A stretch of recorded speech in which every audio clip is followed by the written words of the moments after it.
Welcome to my channel once again. Today we are continuing with the immunity and then we'll actually proceed from where we stopped the other time. So we'll continue with the other classification of immunity, which is acquired immunity, also known as adaptive or specific immunity. So this is also known as the specific defense mechanism that develops after exposure to an antigen or a disease causing organism and involves memory for faster and future responses. So the major characteristics of acquired immunity is they are specific to pathogens, they have memory, and they are stronger upon repeated exposure. So we have types of acquired immunity. We have the first one being active immunity, and then the second one being passive immunity. So with active immunity, this occurs when the body produces its own antibodies after exposure to an antigen or a disease-causing organism. Right. So under active immunity, there are detailed types, and then we have natural active immunity and then artificial active immunity. So under the natural active immunity, it develops after natural infection. So when there is an invasion of a disease-causing microorganism in the body defense actually produces its own antibodies against this infection. Example, a person recovers from measles and become immune.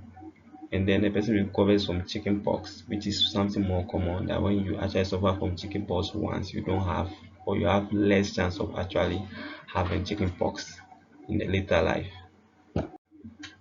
So with the artificial active immunity, this develops after vaccination. So here the organism doesn't enter into the body naturally, leading to production of antibodies.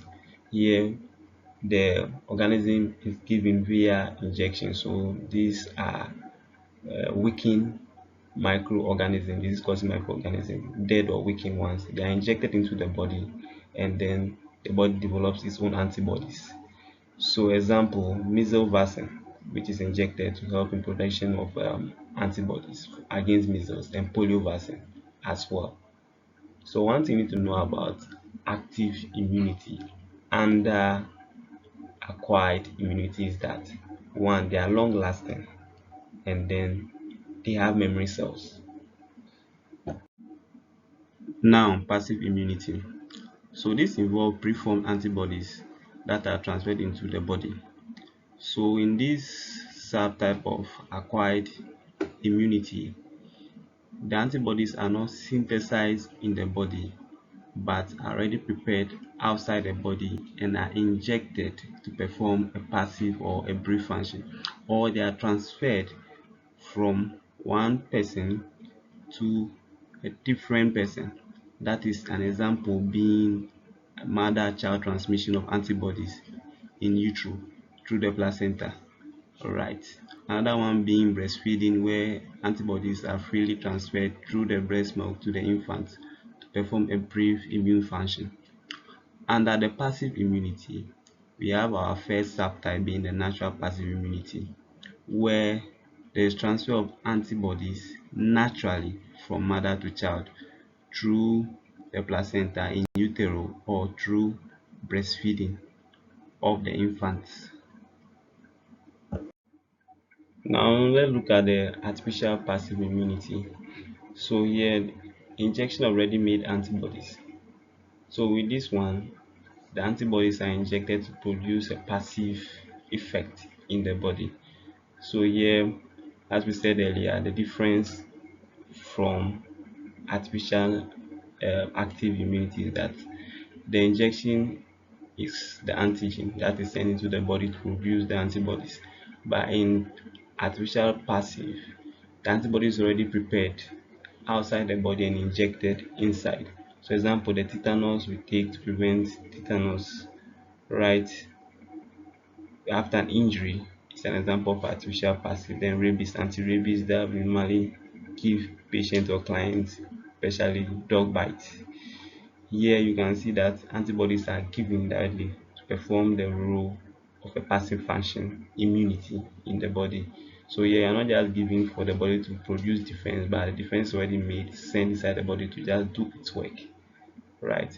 So in general, um, passive immunity provide immediate protection, and then they have short duration and there's no memory.